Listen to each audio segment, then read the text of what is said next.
Hi everyone, today we'll talk about how to fix or how to solve your Google Classroom.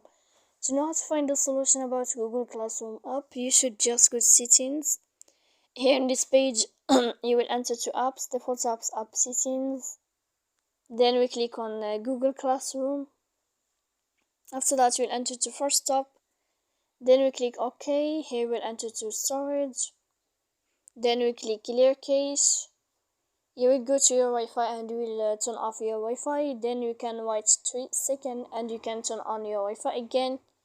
If it's not working with you, then you can go to your Play Store. You will search about Google Classroom and you can update your application there. So please don't forget to support us by like and subscribe. See you next time in another video, and thank you for your attention and your watching.